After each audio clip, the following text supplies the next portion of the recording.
Ngayon pong panahon ng pandemya, napapadalas yung ating panonood ng mga sine sa pamamagitan ng mga video streaming sites. Ako po kahapon, noong isang araw, natapos ko po yung isang pelikula na ang pamagat po ay The Greatest Game Ever Played. Ito po ay isang laro, ewan ko kung napanood nyo na yan, yung The Greatest Game Ever Played ng Walt Disney Pictures. Alam niyo po, ito po ay tungkol sa isang golfer. Ang pangalan po niya ay si Francis Ouimet. Totoo pong kwento to. Siya po ay nagsimula bilang isang caddy at naghangad na maging o maglaro sa pinakamalaking torneo ng golf noong panahong 1913. Si Francis Ouimet po ay nakapasok sa US Open noong 1913 at nakaharap niya yung kampiyon, isang four-time champion ng British Open, naging kampiyon ng US Open na si Harry Vardon at yung pong isa pang magaling na golfer, si Ted Ray. Tinalo po niya si Francis Ouimet, yung pong dalawang mga golfer na yon para baguhin ang American golf noong panahon na yon. Doon po sumikat ang larong golf at biglang umusbong ang mga public golf courses sa Amerika. Alam niyo po, kaya ako lang nababanggit ito sa pagsisimula nitong ating palatuntunan. Ito po ay kwento ng isang David versus Goliath. At marami pong ganyang kwento sa sports. Ako habang binabasa natin ang mga kaganapan sa larangan ng sports, tayo po ay naghahangad na kahit papano yung mga atleta nating papasok na sa Olimpiada o naghahangad maglaro sa Olympics na ating pong pagkikwentuhan ngayong araw pong ito, sana po ay magkaroon din sila ng katulad ng kwento ni Francis Ouimet na nagkaroon po ng malaking tagumpay bagamat napakataas na bundok ang kanyang tinalakay. Kaya po talagang tayo po ay umaasa na kahit paano magkakaroon tayo ng David versus Goliath moment pagdating sa Olimpiada. Magandang umaga po sa inyo lahat, mga kapatid. Sabado na naman, binabati po namin kayo sa Power and Play with Noli Iyala. Hatid sa inyo ng Big Boss Cement at ng Cherry Loom. Naku po, marami tayong pag-uusapan ngayong araw ng Labor Day. May 1. Naku po, bagong buwan na naman. Happy Labor Day sa lahat ng ating mga uri ng mga manggagawa. Lahat po ng ating mga kasama sa pagtatrabaho na patuloy na nakikibaka para po magdala ng makakain sa ating mga pamilya. Binabati po natin lahat ng ating mga tagapakinig sa Radyo 5 92.3, News FM, lalong-lalo na ang ating Radyo 5 Taxi Squad. Magandang umaga sa inyo lahat. At of course, binabati po natin ang mga nakikinig sa atin at nanonood sa 1PH on Signal TV. Channel 1 po yan sa Signal TV. Good morning everyone all over the Philippines. And of course, lahat po ng mga nakatutok sa live streaming ng ating palatuntunan sa Facebook, through 1PH, through Radyo 5, and of course sa Power and Play Facebook pages. At of course, yung po mga nakatutok naman sa The Noli Iyala YouTube channel. Naku, ang dami po natin pag-uusapan.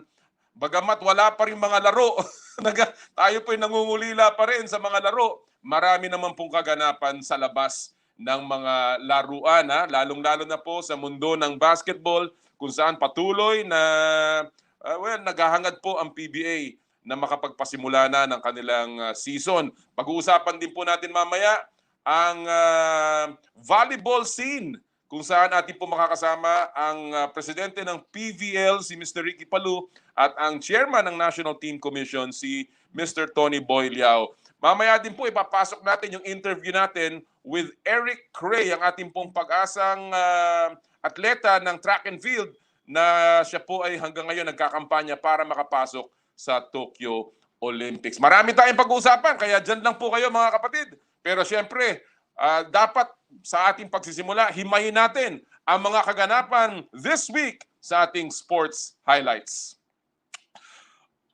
Linggo, patuloy na lumalapit sa kanilang goal na makapasok sa Olympics ang runners na sina Christina Knott at Eric Cray. Bagamat kulang pa para sa Olympic qualifying time, nagtala sina Not at Cray ng kani-kanilang season best record time. Si Not sa 100-meter at 200-meter dash, habang si Cray naman para sa 400-meter hurdles. Mamaya dito sa programa, abangan ninyo ang ating panayam kay Eric Cray. Martes, umaatras na sa kani-kanilang commitment para sa Olympics ang ilang mga syudad sa Japan. Ang siste kasi, higher class facilities na ang dapat itayo ng host cities bilang pangontra sa COVID. Bukod pa yan sa mga swab tests at disinfection na dapat din i-provide ng isang host city. Dahil dito, nagkaroon ng kamahala ng pagiging host. Kaya ang ibang mga local governments sa Japan, umaatras na. Ano kaya ang magiging epekto nito sa nalalapit na Olimpiada? Miyerkules, natatandaan ninyo si Rendel Sinising? Well, yan po yung player sa Vismin Super Cup na tumira ng kaliwat kanan na free throw sa isang laro. Binawi na ng liga ang suspension sa kanya matapos ang investigasyon. Ayon sa nakita ng Vismin Super Cup, wala naman daw kinalaman ang Lapu-Lapu City Guard sa umano'y game fixin. Matatandaan na sinabi ni Sinining noon na ginawa niya lahat ang switching hands free throws dahil sa pagkainis sa mga ginagawa ng koponan ng Sikihor, ang kanilang kalaban sa larong iyon.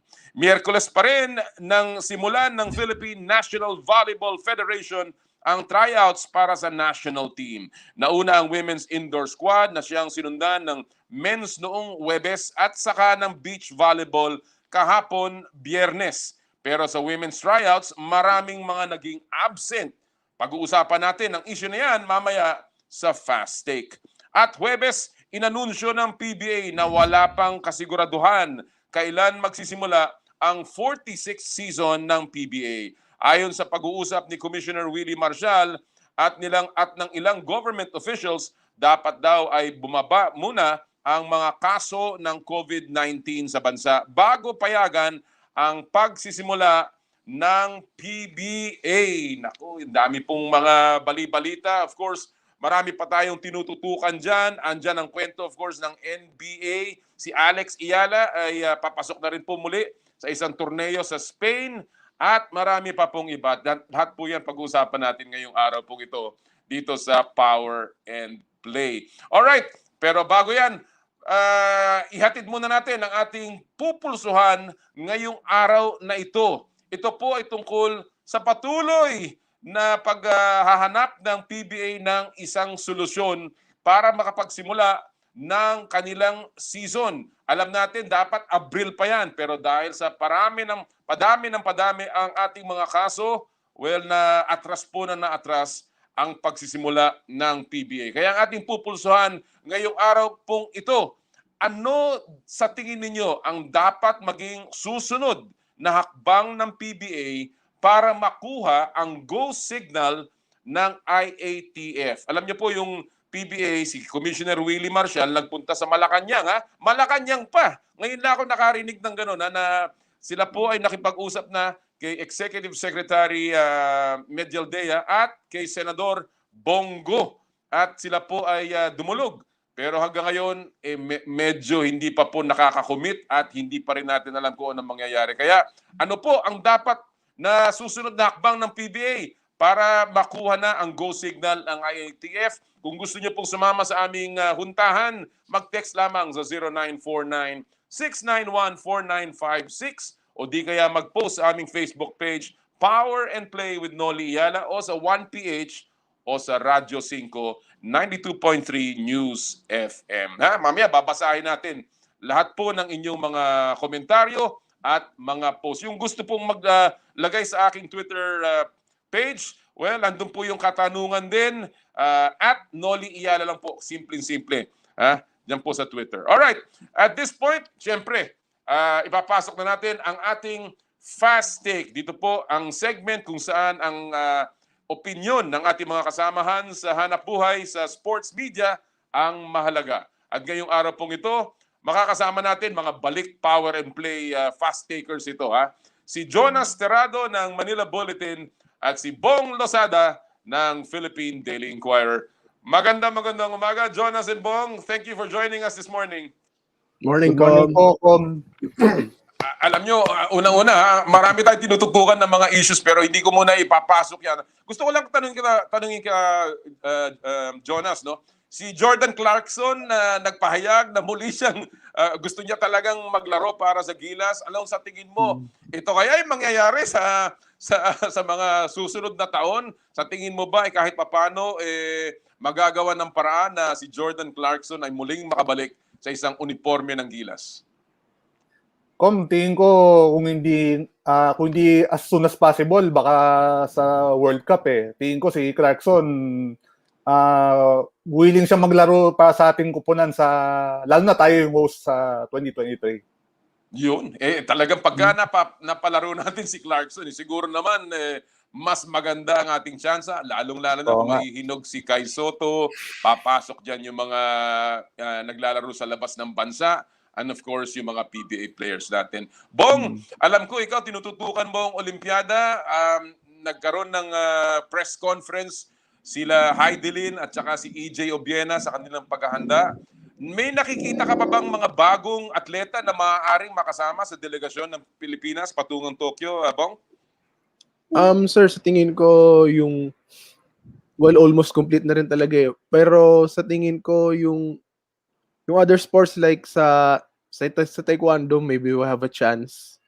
Boxers almost locked in na yung boxers sa Olympics. I guess usually the fighting sports usually we have the biggest chance. We have the biggest chance lagi.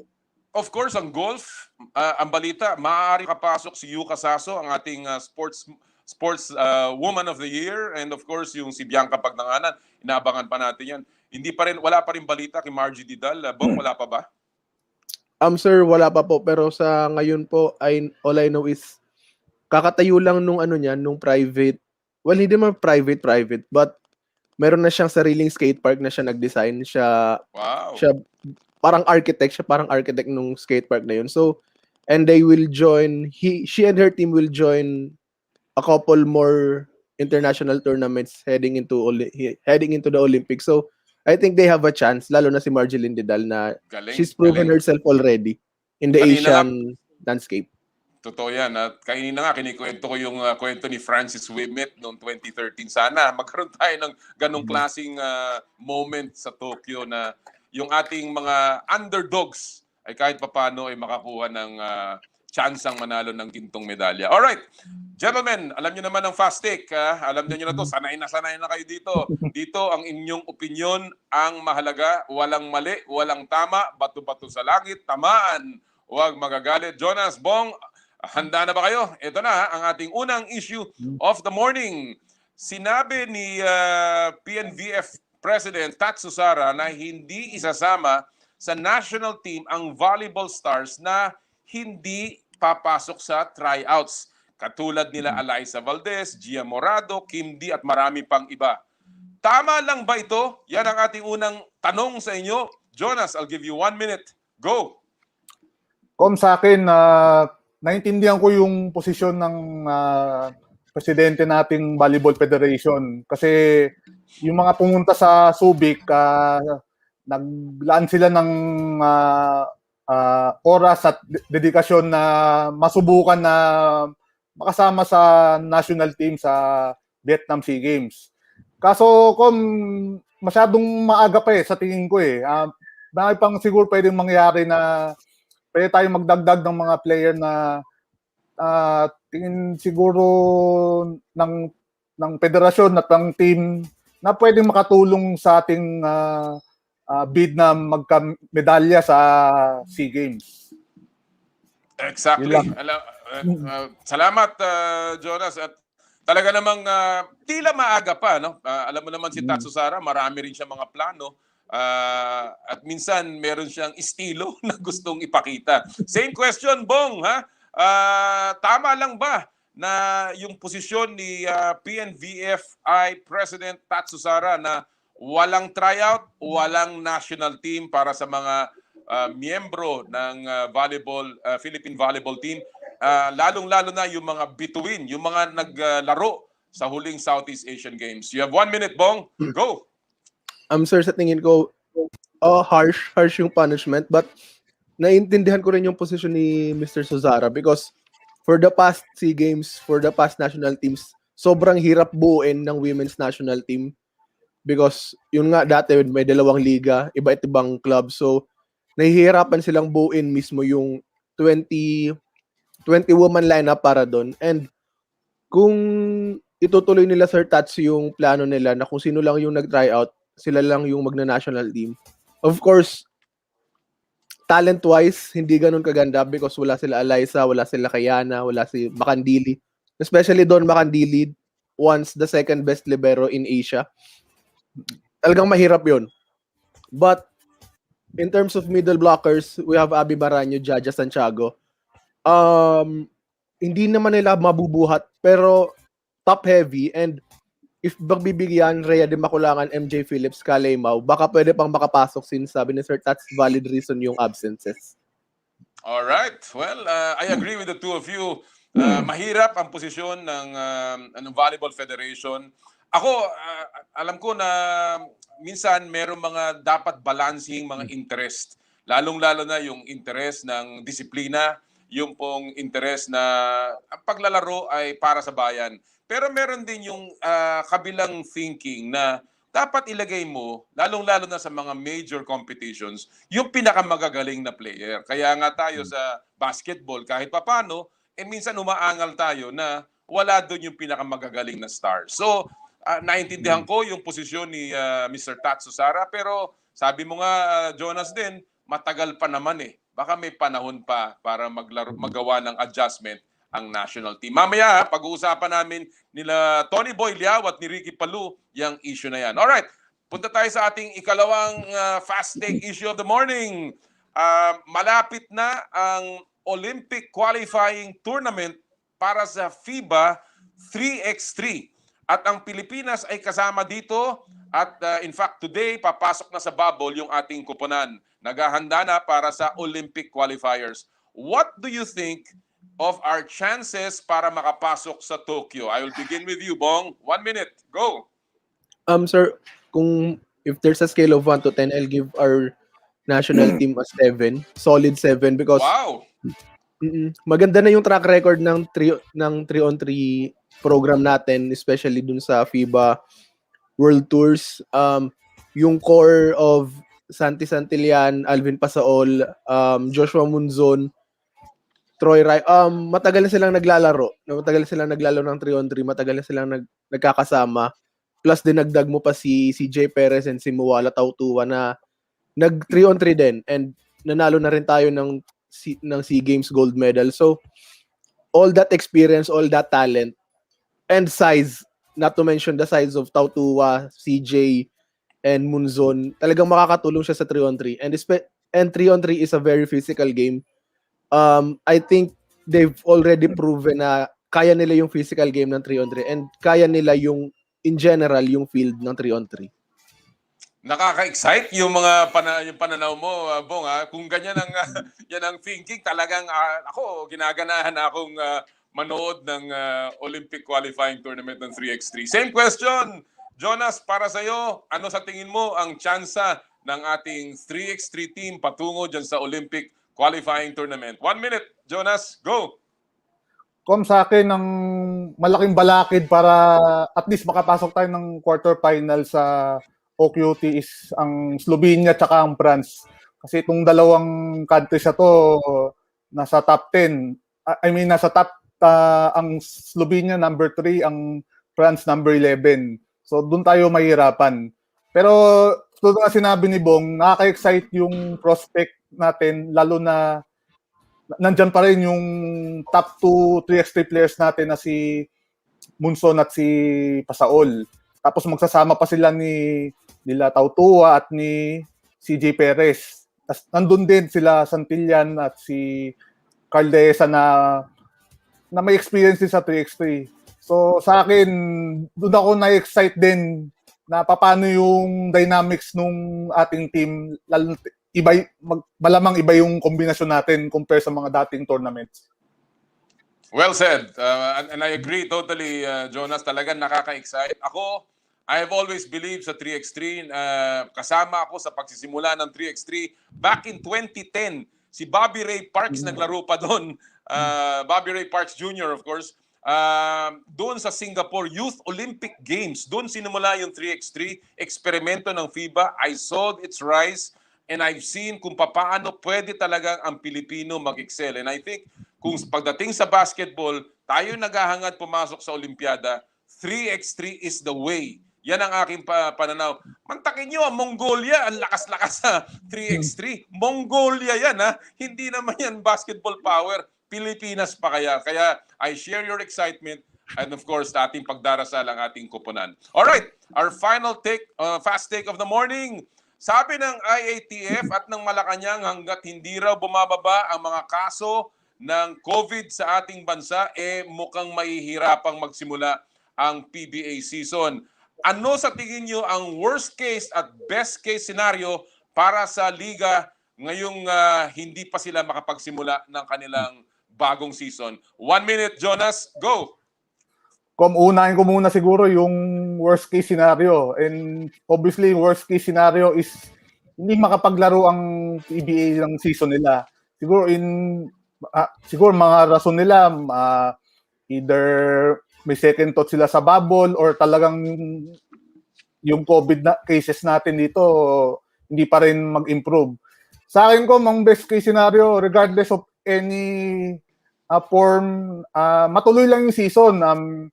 Lalo na yung kahit bubble yan or na may ma-offer ang PBA, siguro masaya na ating mga fans na kahit papano may nakikita sila sa television o kaya sa kanilang mga computer o mobile phones na may naglalarong mga PBA players. And a better way kung mag-improve yung sitwasyon natin, yung gusto nila, yung closed circuit na concept.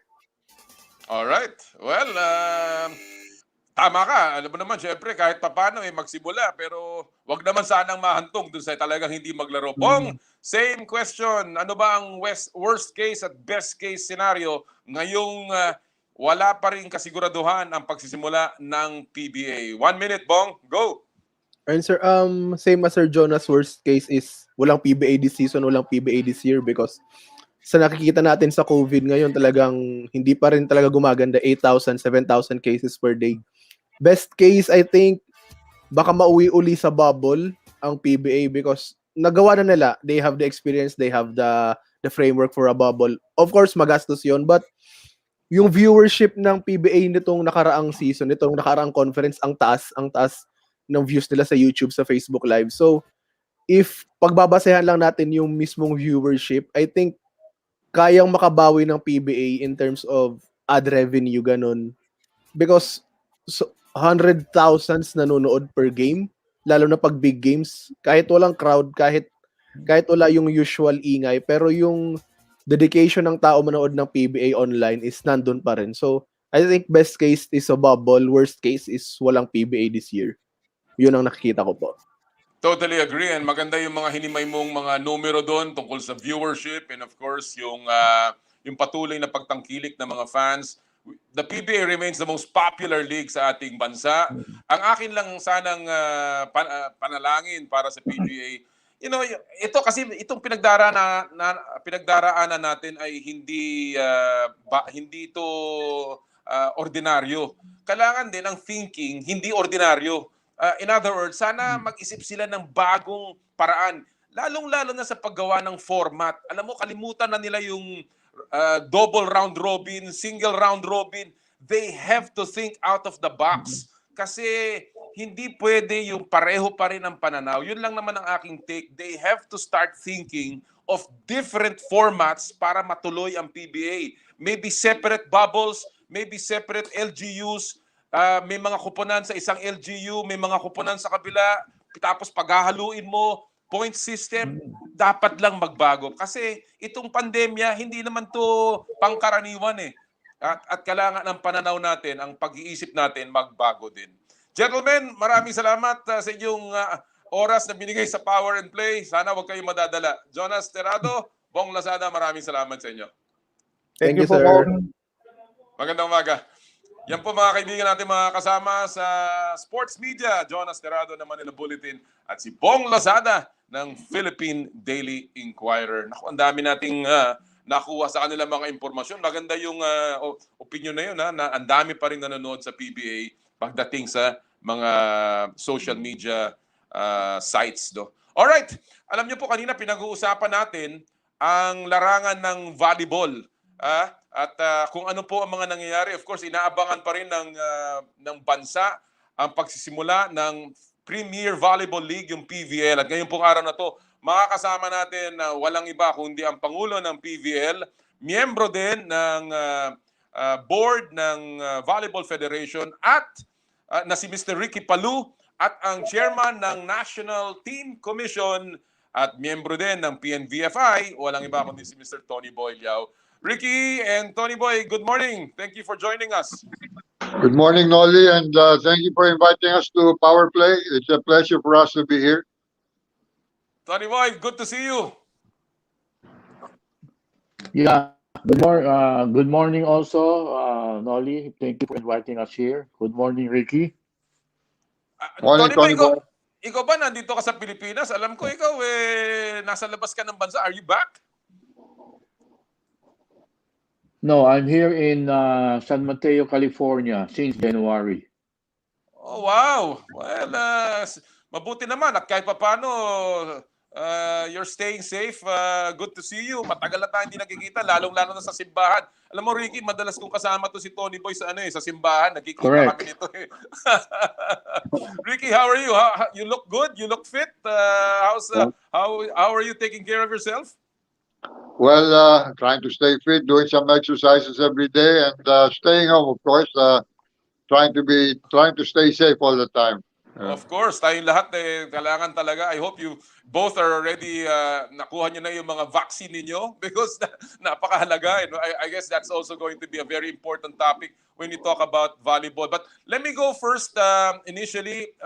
Gentlemen, alam nyo, may mga bali-balita about what is happening in volleyball.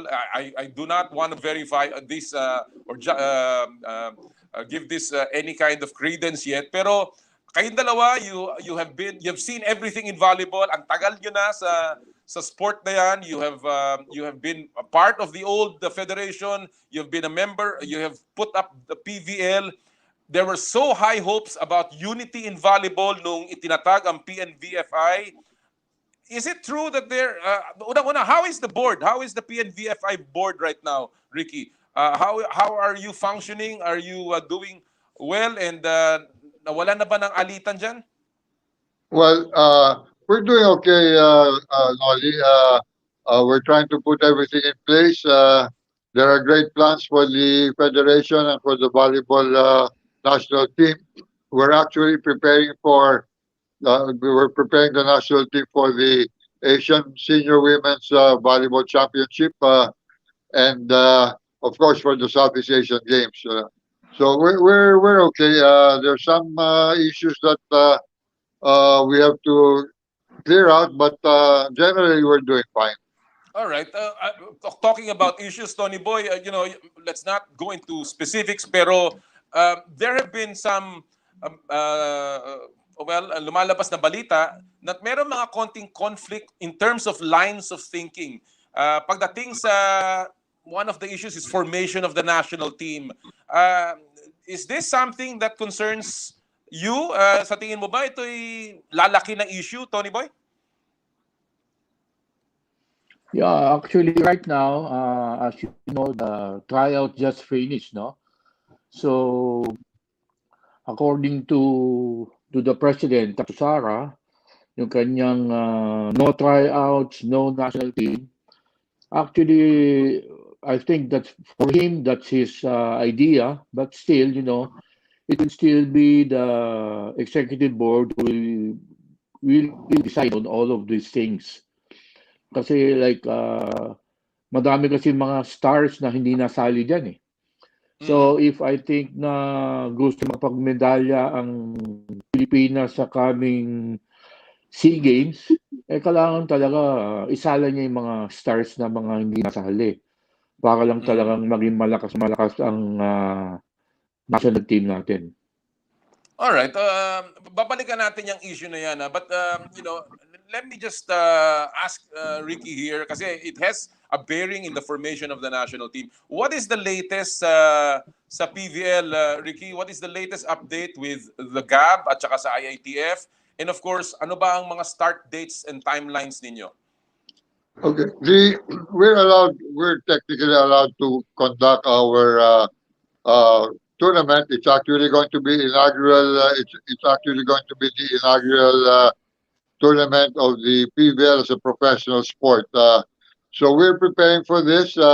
We don't see any problems with the GAB. In fact, the Games and Amusement Board Chairman Bahamitra is very excited to see our conference to get going. So we're working on this. We're fixing all the details. We're actually looking at the last week of June or the first week of July to start the conference. So right now, those are the plans, unless something else again happens. As you know, we've had to postpone our opening several times because of this pandemic and the surge that's been happening lately. All right, and this will be in a bubble concept, no, Ricky? And how long do you foresee the season going para sa PVL? Well, this conference we're looking at it'll last about maybe 7 to 8 weeks. As you know, there are going to be 12 teams, and the single round robin will take about 5 weeks for what we call the elimination round. After which the top 4 teams will go into the semifinals, and the winners of this will play for the finals. So we're looking at anywhere from 7 to 8 weeks actually, and for this first conference, we're having 3 games a day. Okay. Yeah, we were actually looking at having 2 games a day, but we said that would take about 8 to 10 weeks. So we felt that for a bubble situation, that would be very difficult on the players and as well as the people involved in running the bubble tournament. So we decided to make it 3 games a day, so that just to cut the league tournament a bit shorter. Wow, 7 to 8 weeks is still mga 2 buwan yan, no? And medyo matagal-tagal din yan. Ang PBA stayed in the bubble for about 43 days. So talagang marami ding panahon na ilalagay ninyo sa isang bubble. Tony Boy, alam mo, in relation to that, nagsalita si Tatsusara na he said that ang training ng national team in Subic will be for about 7 months. Now, when you look at the schedule ng PSL, how does this sync with yung sinasabing national team training? If this will be 7 months, magkakaroon ba ng conflict dyan? Actually, according to Tatsara, he wants the training to be 7 months in Subic. But Yes. he also said that those members of the national pool that are playing for the PBL will concentrate first with the PBL club teams that will play in our conference. So gusto muna niyang mag-concentrate muna sa PBL club teams. After the PBL conference, sa kanya ilipat sa training ng national team. Okay. So parang ganyan ang plano. Alright. So sa tingin mo, Tony Boy, hindi magkakaroon ng parang disruption ng PVL yung pagbuo ng national team, no? In your mind as head of the National Team Commission, ano ba ang big picture plan ninyo? I mean, what is the big picture plan in the formation of the national team? Are you really looking to build a pool same way as Gilas? Are you looking to build young stars? Or talagang andun pa rin yung mga bago natin, yung mga players natin na naglaro sa Southeast Asian Games na gusto ninyong itap patungo sa ating next stint sa SEA Games? Actually, as you know, when we invited 40 players, this was already a mixture of the old players that played in the last SEA Games and young players. Of the 40, there were, I think, around 11 that are upcoming young players who are playing in the UAAP League. So as you know, maybe in the past few days, these 11 players, all of them attended the tryouts. So talagang nandun yung interest ng mga bata to be part of the pool, no? So actually, these players, we will be using them for the future junior teams. Because next year we will be having the Asian Junior Championship. So this will also be the preparation for these junior players. And then maybe 3 or 2 players or 4 players could be also included in the senior team. Depending ngayon doon sa coaching staff.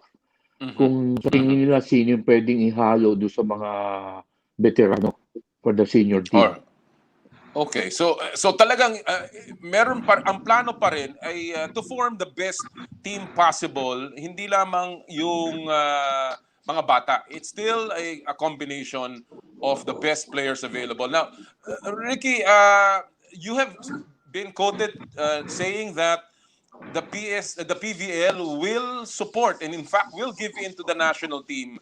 How does that factor into your plans, Ricky? Well, yes, I've said that, and the club teams are fully supporting the plans of the National Federation for the national team. What we've actually proposed to the federation is that while PBL bubble is going on, we'd like the national team players to also be present, so that at the same time, the coaching staff will be able to have to train and have practices with all the national team pool, the members of the pool. So what we're saying is, while the PBL is ongoing, the players of the national team, the pool, they can continue practicing daily if that's what the coaching staff wants, and even have games against the practice games against the PBL club teams. So, and I think the President Susara has agreed to, in principle, to this type of arrangement, so that the national team pool will be continuously training prior to its participation in the international tournaments. So in other words, ang national team, Ricky, could even be playing in the conference, or are they just going to be playing practice games? No, Hindi just practice games, no, because all right. If we include them in the tournament, it may extend the tournament longer. But but I think it's just as well, no, because being able to practice with the club teams will do them really good. In fact, last year when we no, a couple of years ago when we had Spikers Turf, that's how we prepared the men's team for the Southeast Asian Games. They were able to play against the other teams in the Spikers Turf tournament, so that really helped them develop teamwork and coordination. So it did the team good, and the result of that, the men's national team landed the silver medal. Yeah. Well, Tony Boy, alam natin that only about 16 of the ones that you invited out of the 40 attended sa women's. Ang men's was very good. In other words, kumpleto, and I think you will have no problems with that. But ano ang ibig sabihin nung kukonti lamang ang nag-attend sa women's tryouts? Is that a concerning sign? Is that something that is an ominous sign para sa ating national team, or is this just really because talagang mahirap lang yung risks ng pagpasok sa isang tryout? Actually, as you will look at it, medyo masama yung timing, no, dahil nga dito sa pandemic. And some of the other teams are already in the bubble training. So as you know, yung protocol ng bubble training, if they're already in the bubble training and they will go out and attend the tryouts, when they go back to bubble training, they will again have their health protocol. So when they go back sa kanilang bubble training, makaka-quarantine sila ng mga 7 days. So mapuputo naman yung training nila with their club teams. At the same time, natatakot sila na baka mahawa sila, mahawa yung pamilya nila, mahawa yung mga kakampi nila. Kaya siguro, that's what they decided na wag nang umattend ng tryouts. Mhm, mhm. But don't you think, Tony Boy, na ang haba pa naman ng panahon, bakit minamadali ito? There's time to build the national team. The SEA Games is still in late this year, and obviously things can improve with the vaccines coming. Bakit natin kailangan madaliin at this time yung pagbuo ng isang pool when most of the stars are still not there? Okay, I think no, because in the past, every time na there's a SEA Games, yung mga national teams natin na nagpa-participate, usually 3 months before lang binubuo. Kaya ang nangyayari, yung result is masama. Na pinakamataas na ating medalya, I think, was bronze only. As you know, the last time we had the gold was in 1993. So that was 28 years ago. So parang ngayon siguro dahil yung preparation gusto nilang habaan, kaya inaagahan na nila yung pag-tryout at ma-form na kagad yung national team para makapag-training ng mas matagal. All right. Well, we Can certainly I hope. say something? Sure, Molly, can I sure. say Go something? ahead, But, Ricky. we also found out that I guess this is what concerns the National Federation is that there are other Southeast Asian countries that have already started their training. You're looking at Vietnam and Thailand. They've started training for the Southeast Asian Games, so they want to have a big head start. So I guess our National Federation feels that the national team should also start training. To be at par with their counterparts. Well, ang kaibahan kasi talaga ng ibang mga bansang yon, napakababa ng kanilang mga kaso, and they're really free to already participate in sports activities, and that's the advantage, I guess, that they have. No, all right, Ricky. Before we end this interview, there was also some reports that you will be staging 2 conferences this year. Is this really doable, and are you looking at bringing in imports para sa PVL? Well, we feel that there'll probably be only one tournament this year, basically because the Southeast Asian Games is gonna be sometime in November, and we won't have time to have we probably won't have time to have a second conference. But imports this year, we don't think we'll be able to bring in imports also. So our reinforced conference will probably be moved to sometime next year.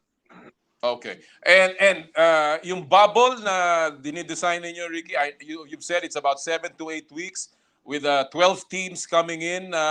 Do you have an estimated cost of what you're going to be spending here? And at the same time, how are the teams taking this? Are they all supportive of the extent of this bubble that you will be doing? Yes.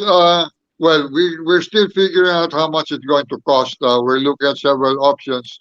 We're looking at Inspire Sports Academy at Laguna. We're looking at Subic SBMA. And there are other areas we're also looking at. We're still winding out the cost so we can compare which venue to go to. And the teams are very supportive. Everybody wants to start the games. The fans are waiting for the games. The players are very anxious to get into competition, and the club teams are very supportive of a bubble tournament at this point in time. Well, I think it is really the best option at this time, at talaga namang ulilang-ulila na ang mga fans pagdating sa volleyball action. So everybody's waiting for that. Tony Boy, moving forward sa national team, what are the plans? Meron ba mga ibang lalaruan ang national teams natin before they plunge into the SEA Games?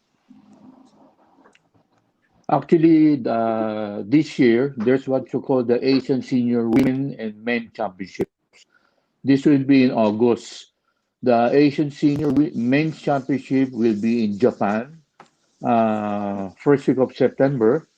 And then the Asian Senior Women Championship, that will be last week of August. But unfortunately, it was supposed to be in China, but China withdrew its hosting. Ngayon, the Asian Volleyball Confederation wrote the Philippines, the PNBF, if we would like to organize and host that said championship. So we have discussed it already in the executive board. So now we are trying to see if we can organize it. So if let's say we organize it, so makakaano tayo dito sa Pilipinas. So And malamang bubble din yan. makakalaro. Most probably bubble din yan. And then for our beach volleyball teams, the two beach volleyball teams, the men and the women, they are now going to play in Thailand for the Continental Cup. The Continental Cup is for Asia. This is the qualification for Tokyo Olympics. So both okay. men and women are invited in Thailand. Wow. Oh, So okay. this will So may be in pag-asa June. pa. May pag-asa pa kung sila'y papasok, pwede pa. Yeah, may pag-asa. Kaso lang syempre, beach volleyball, matagal na tayong hindi sumasali dyan eh. So, as you see, the last games, we were able to get both bronze medals for the men and the women. So, with a little preparation. So, sana ngayon na talagang gusto na nga mag-umpisa mag-training yung ating beach volleyball teams for this June Continental Cup. Okay. All right. Well, as a parting shot, Ricky and Tony Boy, alam mo, for a while natakot ako about the cracks in the unity in volleyball. How is the volleyball scene? Do you think that unity that we are still looking for is definitely achievable at this point, especially under the new and reinvigorated the leadership ng PNVFI? Ricky? Yeah, I think it's very visible. I think at the end of the day, the federation will work well together. It will work for the benefit of and the betterment of volleyball. So we're very confident that things will work out smoothly. Like I said earlier, there's some kinks, but I think it will be very easy to resolve. So we're very optimistic about the new federation and its leadership. All right. Tony Boy, do you think, can we still expect the best and the brightest players sa national team? Yeah, I think so. We can still expect, because if we really want to win a medal in the coming Southeast Asian Games, we really have to send the best team that we have. All right. Well, inaasahan natin yan. And we're certainly looking forward to the PVL, Ricky and Tony Boy. I know that you have worked so hard for this. Inaabangan na yan ng lahat. And we're looking forward to watching it over Signal TV, of course, na bago din yung partner. Maraming salamat sa inyong panahon, Ricky Palou and Tony Boy Liao. Thank you very much, Nolly, for inviting us. It was our pleasure to be here. Thank you also, Nolly. So, anytime. Maraming salamat. Yan po mga kaibigan, si Ricky Palou, ang Pangulo ng Premier Volleyball League, at si Tony Boy Liao, ang Chairman ng National Team Commission ng PNVFI. Pareho pong opisyal yan ng Volleyball Federation natin. Ayan malinaw, wala namang alitan, hindi naman po nababasag ang ang pagsasama-sama ng mga tao dyan sa PNVFI. Patuloy po silang isa lamang ang goal, at yan po ay mabigyan ng magandang pag-asa ang ating national team para po sa Southeast Asian Games. Maglalaro pa pala sa qualifying tournament yung ating mga beach volleyball teams. So, pagdasal pa rin natin ang ating mga atleta. Marami pa po tayong pag-uusapan sa Power and Play. Magbabalik pa po kami sa aming pagbabalik, ang aming interview with track and field star Eric Cray. Dito po sa Power and Play. Hatid sa inyo ng Big Boss Cement at ng Cherry Loom.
Alright mga kaibigan, nagbabalik po ang Power and Play. Bago tayo magpatuloy, gusto ko lang pong batiin ng isang belated happy birthday ang aming masipag, matalino at napakabait na producer, si Gab Balyari. Happy birthday, Gab. Maraming salamat sa lahat ng tulong mo. And I hope you enjoyed your birthday. Alright, at this point mga kaibigan, balikan muna natin ang best moments sa kasaysayan ng palakasan this week in sports history. May 4, 1981, 40 years ago, Game 7 ng isa sa best of all-time playoff series sa NBA. Ang Eastern Conference Final sa pagitan ng Boston Celtics ni Larry Bird at Philadelphia 76ers ni Julius Erving. Noong panahon na yon, parehong naghahanap ng first championship si Bird at si Erving. Lumamang ng 3-1 ang Sixers, pero nag-rally ang Celtics para paabutin ito ng Game 7. Sa sobrang dikit ng serye na ito, 5 sa 7 laro, 2 o 1 puntos lang ang naging lamang ng winning team. Pero sa Game 7, Boston ang nanaig, 91-90 para umabot sa finals at sungkitin ang kanilang unang kampyonato. Boston beats Philadelphia in the East Finals this week in sports history. Naku, natatandaan ko po yan. Ang sakit! Alam niyo naman kung gaano kalaki akong fan ng Philadelphia. At yan po ang karason kung bakit ako galit na galit dyan sa mga taga-Boston. Biro lang. Pero napakagandang serye po niyan. Of course, 2 years later, nagkampiyon si Julius Erving, kasama si Moses Malone at yung super team ng Philadelphia. Tinalo nila ang LA Lakers. Para lang may konting hugot tayo mga tiga Philadelphia. Oh, by the way, medyo let's tone it down a bit. Gusto ko lang pong magpahatid ng pakikiramay sa pamilya po ng nasirang si Mr. Cito Dairit, Celso Cito Dairit, ang dating Pangulo ng Philippine Olympic Committee. Kami po yung nakikiramay dito po mula sa Power and Play. And also, gusto ko pong i-anunsyo doon po sa mga kamag-anak ng Mr. Godofredo Iyala, si Tito Godi. Kanina pong umaga ay pumanaw na si Tito Godi Iyala, ang aking pong tiyuhin. Kaisa-isa na lamang na kapatid ng aking ama na namatay po kaninang umaga, alas 5:26 ng umaga. Ako po'y nakikiramay sa aking mga pinsan, si Ret at si Gigi, at ang kanyang may bahay, si Tita Besol, at lahat po ng mga kamag-anak namin na nagdadalamhati po sa pagpanaw ng aming tiyuhin na si Tito Godi Iyala. Rest in peace, Tito Godi. Alright, at this point, mga kaibigan, ipapasok ko na po ang ating panayam na ginawa natin nung isang linggo po. Although marami pa rin po nasabi, siya po ay ang ating pinagmamalaking Southeast Asian Games gold medalist. 6-time SEA Games gold medalist sa track and field. And of course, isa pang pag-asa natin makapasok sa Tokyo Olympics. Ito po ang ating interview sa track and field star and 400-meter hurdler na si Cray. Obviously, after your golden performance in Manila in the Southeast Asian Games, the focus has been on making it back to the Olympics. How happy are you with the progress that you've made so far, Eric? Oh, man, I'm very happy. That was actually my first race in about 18 months for the 400 hurdles. So, the biggest thing for me was just to get started. After getting started, seeing where I'm at, making sure that I'm healthy, that was just the best thing right there. It's just to get started, just to race, and then get back on track and get ready, man, to qualify. Excellent. Many people are, of course, looking at your races, your performance. If there will be more Filipinos that will be joining the delegation going to Tokyo. We just saw Heidelin Diaz qualify. The boxers qualify. First, EJ is already qualified in track and field, and we're still looking for Christina Not and many more in the athletics area. But when you look at all of these things that are happening, what has been the biggest challenge for you, especially since we're going through very difficult times now, Eric, in this pandemic? Man, the biggest challenge is now being a full-time father, it's been probably the biggest challenge. Just running around, making sure my schedule is on point. Like I said this morning, got my times mixed up, so I actually had to take my daughter to get her ready for school in about 30 minutes or so. But and then planning out, getting a little older, taking care of my body, making sure I'm eating better. But other than that, just staying focused. Definitely since the layoff, people getting sick, stuff like that, people losing jobs. Right. That's been a real big problem. But mainly just staying focused, man, and just making sure that I'm doing everything I can to be at my best when it's time to be. You are based right now, Eric, in Texas. Yes, sir. Are there any protocols that are you're following there? And just very curious, have you gotten a vaccination back there just to make sure that you stay healthy and you avoid any kind of contamination? So right now in Texas, Texas is pretty much open. Everything's pretty much open. Everything's trying to get back to regular. Of course, we're still wearing masks out here. The vaccine is up for grabs. I mean, I haven't gotten mine yet, but I am setting up time to probably get mine. Yeah. So, but as far as that, Texas is pretty much open for me. Right now since I'm traveling, almost every weekend now for probably the next month or so. I get tested every week. So that's my Good. biggest thing is getting tested, making sure that I'm still clear, I don't have it, and just making sure that I'm staying healthy. All right. Well, Patafa President Popoy Wico has said that you are on target to run about 2 to 4 indoor meets and about 12 to 15 outdoor races until about July 29. Is this a realistic target for you, Eric? And is this necessary actually? Yeah, so indoors was really rough because a lot of the meets were canceled. They weren't letting professionals train and actually run the competition. So I only got to do 2 this year. But for outdoors, everything seems to be a little better. I've raced in 1, so I'm hoping to race in about maybe 9 to 11 more outdoor. So yeah, those are about right. As long as if I can get into competitions, then I will be there. So that is the goal to qualify by the deadline of June 29th. All right. What is the ultimate goal then in all of those races, Eric? What are you trying to achieve? Is there a particular cumulative time, or is there a particular number of points that you're trying to get so that you can make it to the Olympics in Tokyo? Yeah. So the first goal is to hit the automatic qualifier, which is right next to my personal best. And we believe we're going to hit that. The backup for that, you always have to have a secondary plan. Doing anything is off points. Points come off your top 5 meets.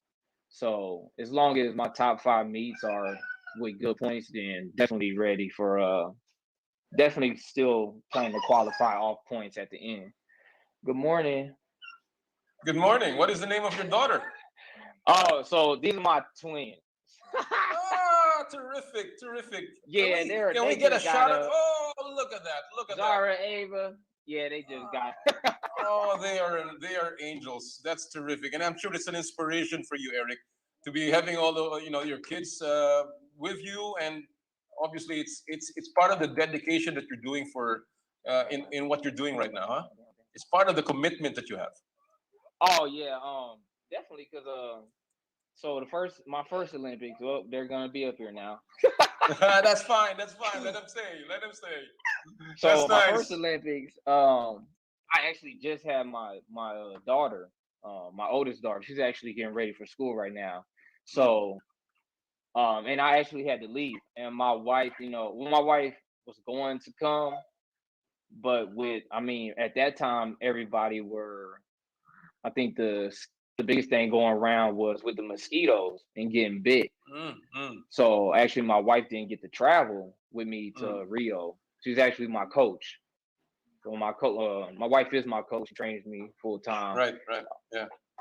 And So right now, I wish now that they're not actually letting spectators, Yeah. I was hoping like I could actually bring, my But whole family to yeah, come. But yeah. But it's then again, another, yeah. no international spectators will be allowed in Tokyo. So I guess they'll be content with watching you, get to Yes, that sir. goal. Hopefully, make it to the finals. But when you look at this, all of these, this is a personal journey that you're going through, Eric. I know it is lonely at times. You are a six-time Southeast Asian Games gold medalist. You have been to the Olympics. You're trying to get back there. Outside of the training, what has been the most difficult part of this journey, Eric? Um, Man, maybe the up and downs.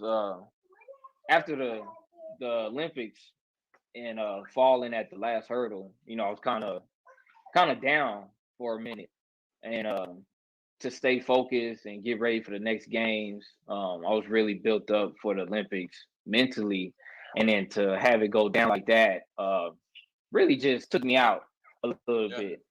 But and then fast forward to the next Asian Games being my second, and faulting at that again.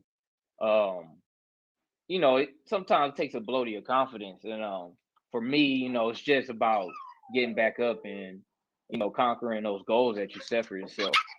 Yeah. Still having the faith that I am able to do at a high level. Because I feel like I'm still blessed um in the Lord. All right. So really, definitely, just staying focused, man, and keeping your confidence high and being able to accomplish your goals still, man.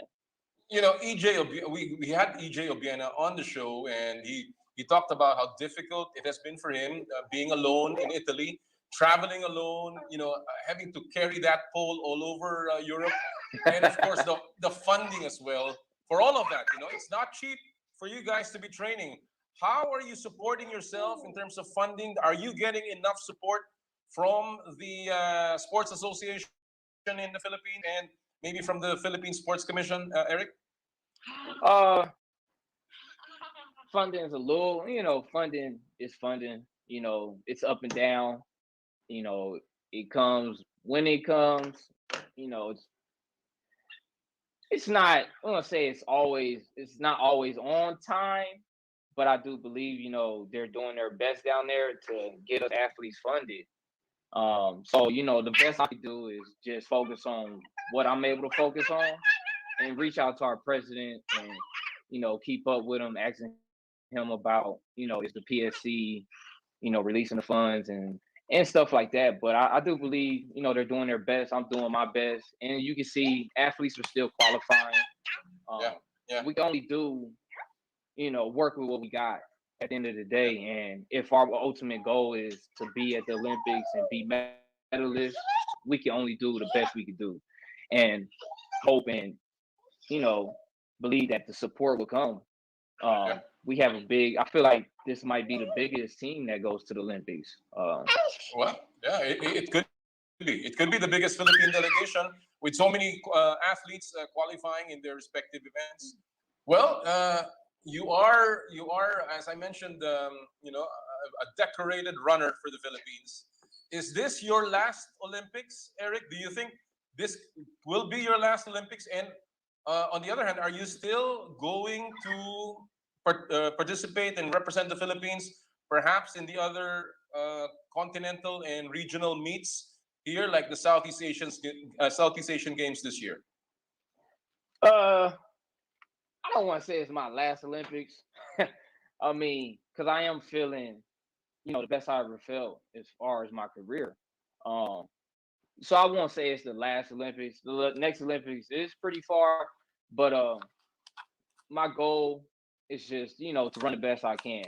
I don't know when I will stop, but the next Sea Games definitely will be at this Sea Games at the end of the year. Definitely going to the next Asian Games, and from there we'll see. But those two are definitely I'll be getting ready for. The Asian Games is, I believe, the only Asian championships for athletics that I do not have a medal from. Mhm. So to get a medal from there would be, amazing for me. And this year being another Olympics, making the finals, having a chance to medal is number one goal. So definitely going to be pushing. All right. Well, you've blazed. Yan po mga kaibigan ang ating panayam kay Eric Cray, ang ating pong trackster na ngayon ay patuloy na lumalaban po doon sa mga torneo, sa mga track and field meets sa Estados Unidos para po makakuha ng napaka-importanting mga puntos o di kaya ay makuha yung kanyang Olympic qualifying time, yung qualifying standard.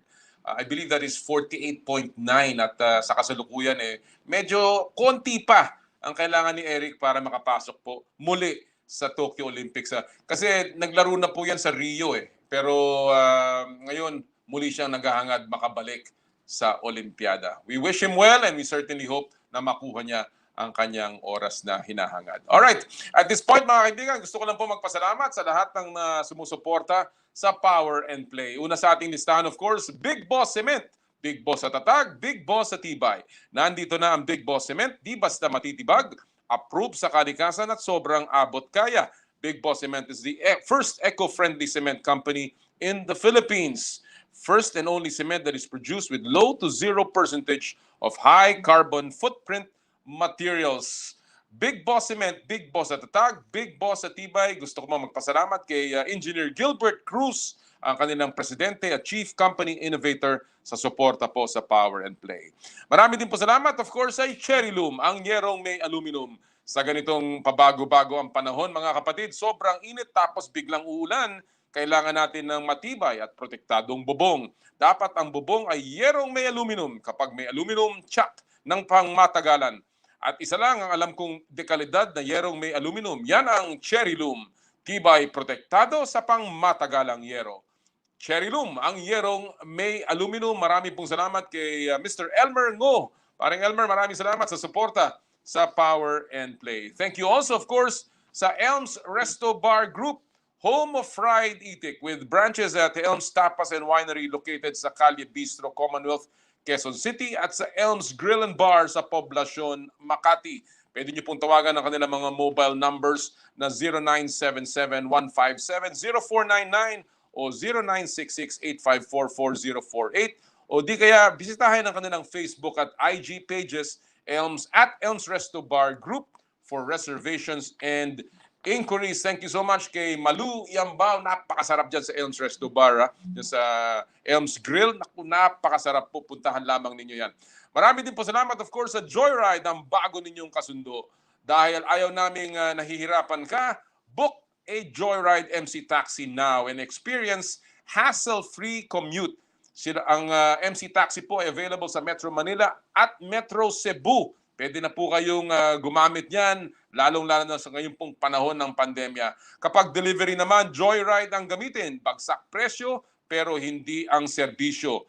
Joyride is now on its lowest rates ever at kami po ay 24/7. Hindi po tayo apektado ng curfew. Download the latest Joyride and Happy Move app kung saan po bukas na rin ang pinakabagong launch namin, ang JR Mall, our very first e-commerce platform.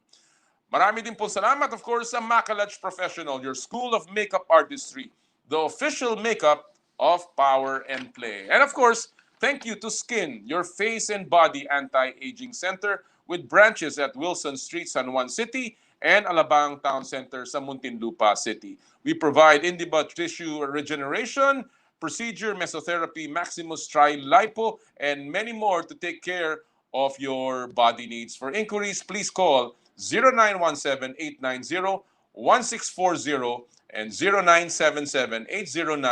0977-809-8886. Thank you so much kay Dr. Richie and Dr. G. Sarmiento ng Skin, Face and Body Anti-Aging Center. By the way, gusto ko pong batiin ang kanilang magulang, si Mr. Tex and Mami Marie Trajano, na nagsasapit po ng kanilang 50th wedding anniversary today. Happy golden anniversary, Papa Tex and Mami Marie from Power and Play. Alright, at this point mga kaibigan, alam niyo po, papasok na ang Olympic qualifying tournament ng 3x3 kung saan ang Pilipinas is qualified. Ito po ang ating napakagandang pagkakataon na makapasok sa Tokyo Olympics in a team event. Kung inyong matatandaan, ang huling beses po na nakapasok ang Pilipinas sa Olympics in basketball was back in 1972 Munich Olympics. And ngayon po may pagkakataon ang ating koponan na kinabibilangan ng 6 na magigiting na players na makapasok sa Tokyo Olympics. Well, we have the entire team, maliban lamang kay CJ Perez, but we have 5 of the guys in this interview today. Ang una po nating batch, makakasama natin ang mga papasok na rookie sa PBA.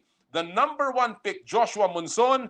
The number 5 pick, Santillan, si Leonard Santillan. At yung number 9 pick, si Alvin Pasaol. Panoorin niyo po ang aming panayam sa ating 3x3 Gilas team. Before that, let me just go a little bit about your journey into the PBA rookie draft. Josh, the last time I spoke with you, you were getting ready. You were a hands-down choice as number 1 pick. Are you happy with the team and, of course, with the contract that you just signed? Yeah, man, I'm very happy, very blessed. Thankful for the whole situation and the way everything worked out, and I'm happy to be a part of the Terra Firma family right now, and just hoping everything gets better, everybody continues to stay safe, and we get a chance to get out there and do what we love. It's unfortunate that, of course, practices have been halted because of our situation, but certainly Terra Firma is in good hands with Joshua Munzon now in the lineup. Santi, ikaw pinili ka ng rain or shine in the 5th pick. Ikaw ba unang-una na sorpresa? And pangalawa, anong unang sinabi sa iyo ng management? Bakit ka nila kinuha bilang 5th pick sa rain or shine? Una-una po talagang na-shock po ako kasi hindi ko akalain na rain or shine kukuha sa akin. Yun nga, sila Coach Chris, sinabihan lang naman ako na yung talent ko mababagay dito sa rain or shine. Kaya yun nga, gagawin ko yung best ko para yun, panalo yung team. Alright. Well, alam natin, Alvin, in fact, nakasama namin si Coach Norman Black dito sa show last week, no? And napakaganda ng mga sinasabi niya. He had glowing remarks for you, Alvin. Mukhang aasahan ka talaga niya. Right now, he's already very excited to have you. So, anong reaction mo having been picked on the 9th pick in the first round ng Meralco? And of course, ano ang nakikita mong role para sa iyo dyan sa Meralco Bolts? Yun nga, na-shock din ako kasi yun nga, na number 9 pick ako. Yun nga, blessed naman din kasi nakuha ko na Coach Norman sa Meralco. Sobrang tuwa naman po dahil yun nga, na-draft ako. So, siguro yung role siguro bibigay sa akin ni Coach Norman is scoring. So, pero hindi ako nag-aalalay sa scoring ko kaya kailangan ko rin dumepensa dahil yun nga, isa din sa best team yung Meralco sa defense last season eh. So kaya nakapasok sila ng final. So yun nga, sa akin lang dadagdagan ko na lang kung anong kulang ng Meralco. Tapos yun nga, tutulungan ko silang manalo. Alright. Well, kailangan nila yun. Meralco needs the offense na dala-dala mo, and masayang-masaya si Coach Norman na finally meron siyang Makipagkwentuhan at Alvin Pasaol na 1-2 punch sa Meralco Bolts. Josh, obviously Terra Firma being the top, having the top pick in the draft is the team that was at the bottom of the team standings, and they obviously need a lot of help going into the coming season. What kind of needs are you filling for this team? And has Coach Cardell already talked to you about what you need to do now that you are part of the team? Yeah, we got a chance to talk a little bit, and about my role coming up for the season, and basically want me to go out there and and be a leader of the team and go out there and play my game. And I think we have a very talented team. We have Roosevelt Adams, he was the #1 pick last year. We had James Laput, big fella down there. We got a lot of talented guys on the team, and I think that we might have been on the bottom last year, but I don't expect us to get the bottom this year with the team that we have. And hopefully we can I come in there and contribute and do what's necessary to move us up. And our goal is definitely to be in the playoffs and make that be a part of the conversation this year. So hopefully when things get better, we'll be able to show that when we get out there. How high is the bar that you have set for yourself in your rookie year, Josh? I've always held myself to high expectations. So, I definitely want to go out there and be, the best I can be out there and contribute on all facets of the game, not just scoring, but, passing defensively and then just becoming an overall, team guy and a leader. So, my bar is set pretty high. I have, high expectations for myself. And I'm sure other people have high expectations for me. But, at the end of the day, I'm going to go out there, play my game, and then just, continue to fall in love with the game and be a student of the game. Absolutely. And Santi, what about you? Anong klaseng goals ang inilalagay mo ngayon para sa iyo in your rookie year with Rain or Shine? Meron ka na bang specific role na ina-assign sa iyo of course, ng bagong coach ng Rain or Shine na si Chris Gavina? Sa totoo pa lang po, hindi ko pa alam yung role ko sa Rain or Shine kasi di pa namin kami nag-final 5 ko, wala pa sinabi si Coach Chris about sa role ko. Then, yun nga, yung goal ko sa team namin is makapasok muna sa playoffs din. Kasi miss din sa finals, yun talaga yung goal ko. Tapos, sinabi din ng management na kailangan mag-champion. Yeah, gagawin talaga namin lahat para manalo. Mukhang mabigat yung mga itinatakdang goal ng management para sa inyo. Kailangan mag-champion. And I'm sure it's all for the three of you. Talagang napakahirap ng mangyayari. Alvin, are you ready to do anything? Alam mo, sabi ni Coach Norman Black, para ka daw si Noli Locsin. He likened you to a Noli Locsin na pag pababa, unstoppable, and you're the guy that can do a lot of things with the ball. But is that your focus? Are you looking at to play a little more defense? Is there something in your game na gusto mo ma-improve pagpasok mo ng PBA? Syempre po, focus, isa rin sa focus ko this coming season is my defense. Kasi yun nga, kailangan kasi talaga effective ako both ends kailangan po sa offense makaka-convert ako, then sa defense. Lalo na sa defense, kailangan talagang i-workout ko 'yon para, 'di ba, para makatulong din sa team. All right. Well, bago kayo maglaro ng PBA, there is a task in front of you. At yan ay for you to join the national team na lalaro sa Olympic qualifying tournament. You cannot imagine how big this is, guys, because the last time a basketball team from the Philippines ever made the Olympics was nearly 50 years ago. And this team now has an opportunity to make it to the Tokyo Olympics. So let me ask you first, Josh, it's been over a year since you last played 3x3 basketball.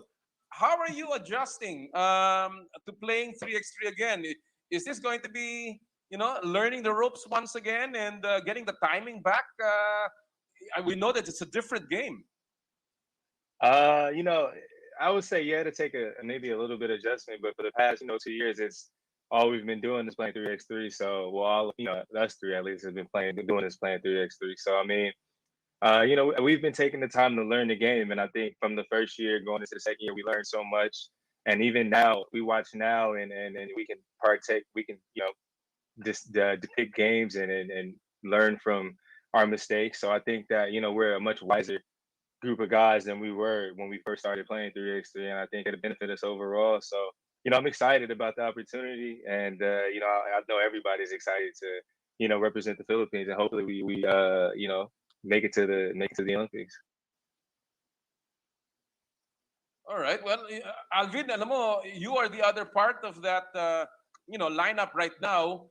Na maaaring ipasok, although Santillan is here, because he is an alternate, and there is still a lot of things that can happen all the way to Austria. But Alvin, is it mahirap pa to turn on yung switch ng ganun lamang? Kasi we know that it's only about 20 plus days before the Olympic qualifying tournament.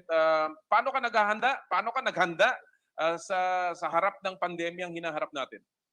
Yun nga po, sobrang hirap talaga i-turn on bigla agad na yun, 'di ba? Na-stop tayo ng pinaghirapan natin almost 2 years na naglalaro tayo sa 3x3. So, sobrang hirap, sobra pong hirap. Pero dahil sa tulong naman ng mga boss namin, sila Boss Al Palnillo, sila Boss Butch, nagawa namin ng paraan na kahit ganitong pandemic ay nakakapag-training kami, may mga Zoom workout kami. Magkakasama kami, sila Kuya Mo, sila Kuya CJ, sila Santi, sila Josh. May Zoom meeting kami para matuloy lang natin yung dream natin papuntang Tokyo Olympics. So, sobrang ganda ng program ng Gilas 3x3 para sa amin ngayon. Alright, and that's good to hear na talagang kahit papaano kayo ay nakapaghanda. And ngayon papasok kayo sa bubble na inihanda ng SBP para sa Olympic qualifying tournament. Santi, you will be there. Considering na ang koponan ninyo, your team is only composed of 6 players. Is that something difficult to sustain, to practice, with just 6 of you? How do you do this? How do you do things in the bubble na anim-anim lang kayo, Santi? Yun nga, anim-anim, tatlo lang kami. Pero yun nga, para sa Pilipinas, gagawin namin lahat ng mga kaya. Yun nga, kung ano pa yung ikadagdag sa team, yun yung gagawin ko. So, yung energy, nandun naman lagi. Yun nga, gagawin namin lahat para makapasok sa Tokyo Olympics. Kahit paano ba, Santi, naalala mo pa? Kasi alam ko, you were one of the most active players sa 3x3 circuit, no? Nung Chooks to Go. And kahit paano ba, nandyan pa rin yung timing mo pagdating sa paglalaro ng 3x3 dahil matagal ka na rin nabakante sa laro, Santi? Yun nga, hindi ko alam kasi matagal na hindi nakalaro. Pero sa bubble, tignan natin kung ano makakaya. Nandun pa rin yung timing, nandun pa rin yung depensa, yung skills, nandun pa rin. Sana may pakita namin sa court. Gentlemen, are you concerned, and I'll go with you, Josh, are you concerned about chemistry? Dahil you've never played together. In the 2019 SEA Games, it was a purely pro team with CJ Perez and Mo Tautuaa, of course, and a couple of other PBA players. You were in another program at the time, and now being the top 3x3 player, Josh, number 2 player in the Philippines, si Alvin, is there a concern about chemistry, Josh, on your part? I don't think so. I think, we got a chance to practice last year before the pandemic really started, and we got a chance to build some chemistry. And we had a selfless group of guys that were willing to, defer to other guys, whether, some guys take shots, some guys don't take shots or whatever. We got a group of guys who's willing to do what it takes to win. So I think more than anything, this is a good opportunity for us to get on the court together and really just perfect that chemistry and build upon that. So, I mean, it might take a little adjustment at first for some of us, but at the same time, we all have one goal and we all know what that goal is. So I think it should be easy for all of us to get on one court and accomplish that goal. Alvin, ikaw, masaya ka ba sa composition ng team? Alam natin si CJ is a very talented player. Mo Tautuaa is a big body inside. And we know what Josh can do and you can do, Santi and Karl Dehesa, pagdating sa 3x3. But is there something that worries baka hindi kayo magtugma-tugma, the rhythm, the timing, the chemistry? Is that something that you're thinking about? Wala naman po. Wala kami iniisip ngayon, kundi pare-parehas lang kami ng mindset na manalo kami tapos makapunta tayo sa Tokyo Olympics. Yun naman yung main goal namin ngayon. So wala naman kaming pagdating naman sa court, wala naman kaming inggitan eh. So kung sinong titira, kung sino bang available na titira talaga or sino bang the drive, wala naman kaming ganun. So isa lang talaga yung main goal namin, makaabot tayo sa Tokyo Olympics at makabalik yung Pilipinas sa Tokyo Olympics. Alam ko very selfless kayo, and I guess a good example of that is Leonard Santillan, Santillan going to the bubble, going to Austria. even though this is he is right now ang category niya or ang kanyang tawag sa kanya is an alternate. Santi, how do you see your role in this bubble training? And then of course, pagdating niyo sa Austria, ano ang nakikita mong magiging role mo para lalo pang hikayatin, mapalakas ang ating koponan? Una-una na po, isang karangal na maka-represent sa Pilipinas. Lalo na makasama ko sila itong dalawang top 2 players sa bansa. Yun nga, sobrang excited na makalaro para sa Pilipinas. Yun nga, kung ano man yung dagdag, yung aggressive sa depensa, kasi iba na yung level pagdating sa Olympics. Kaya yun yung mga gagawin ko para makatulong sa team. You are facing a very tough Pool C. Slovenia is the Euro Cup champion of 2016. France was second in the Euro Cup of 2019. Qatar was a world champion in 2014. And then you have Dominican Republic in Pool C. Josh, have you played against any of these players? And are you now beginning to study? Do you remember them? And what are your thoughts about Pool C? We've actually got a chance to see Slovenia play on the pro team, on the pro circuit.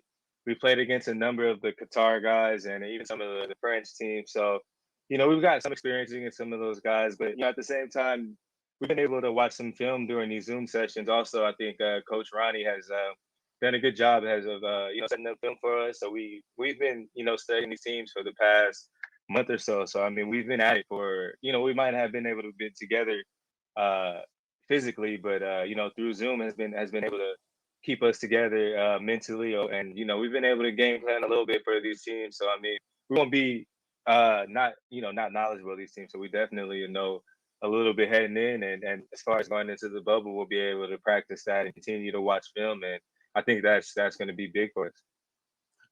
Alvin, alam natin that a lot of these teams are bigger than us in terms of size. Pero is there anything na nakikita mo sa grupo ninyo that will negate the size, na will give you confidence na kaya nating makipagsabayan dyan sa Olympic qualifying tournament? Lalong-lalo na sa Pool C. Yun nga yung syempre height advantage nila syempre.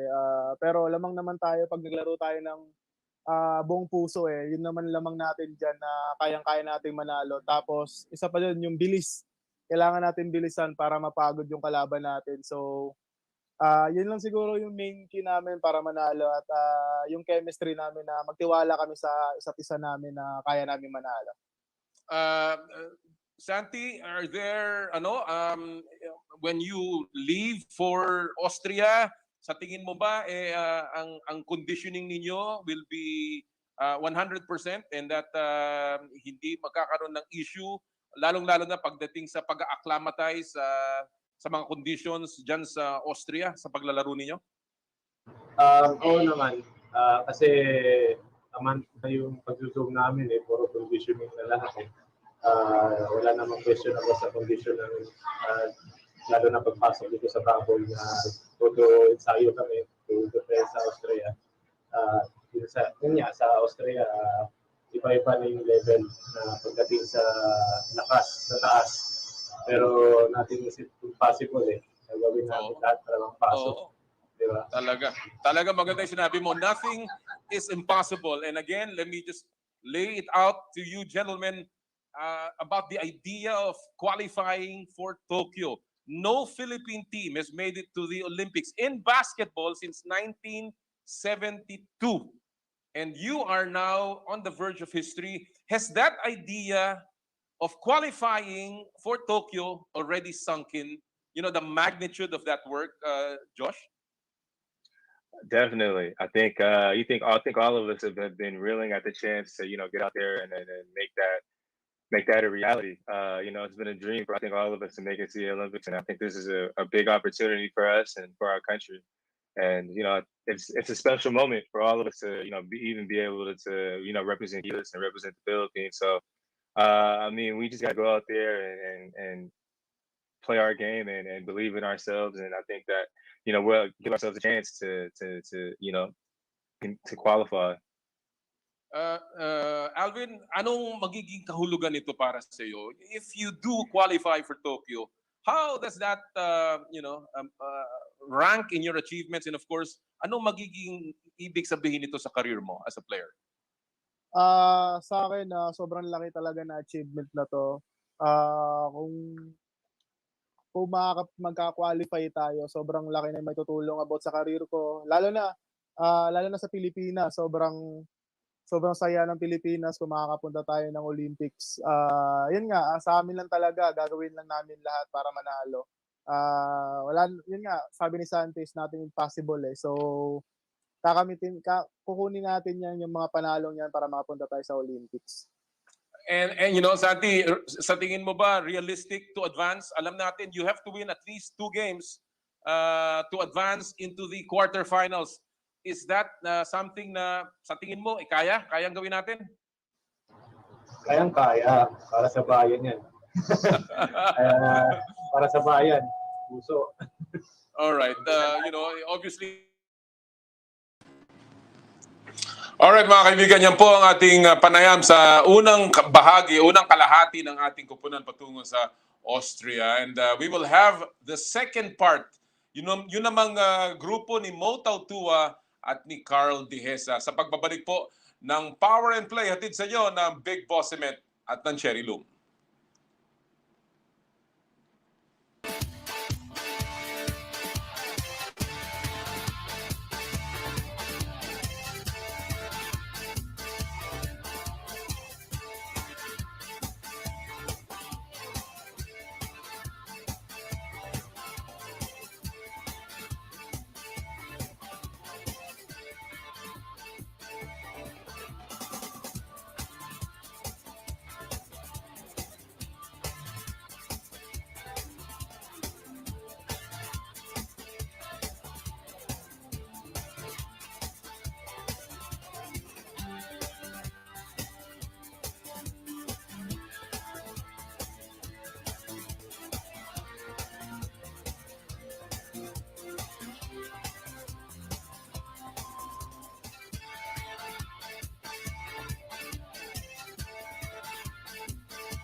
Welcome back to Power and Play.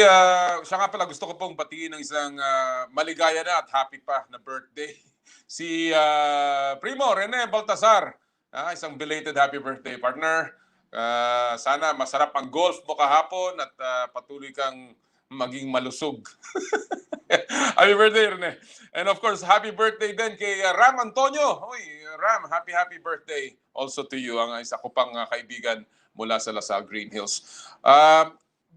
Bago natin ipasok yung interview kay Mo Tautuaa at kay Karl Dehesa, gusto ko pong puntahan ngayon ang ating mga nagpadala ng komentaryo sa Pulso ng Bayan. Ang ating pong pinulsuhan ngayon ay ano sa tingin ninyo ang dapat maging sunod na hakbang ng PBA para makakuha ng go signal mula sa IATF. Ito po yung mga sagot mula sa Facebook. Sabi ni Mickelson Francisco, sana sa Dubai na lang gawin ang PBA para matuloy na.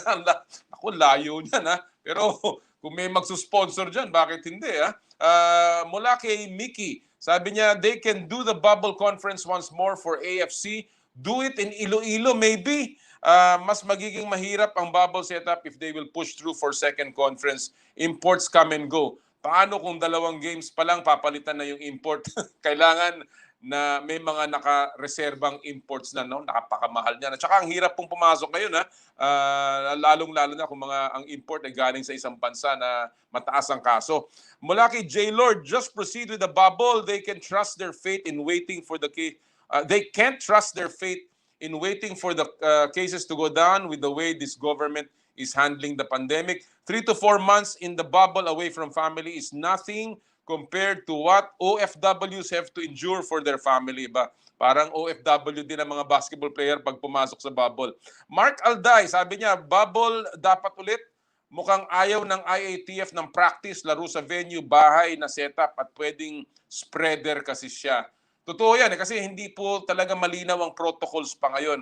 I think the PBA should create a stricter and a more comprehensive manual of protocols katulad ng Olympics at ng NBA. Mula kay Gino, sabi niya next year na sila maglaro sir para focus muna ang mga stakeholders sa Gilas.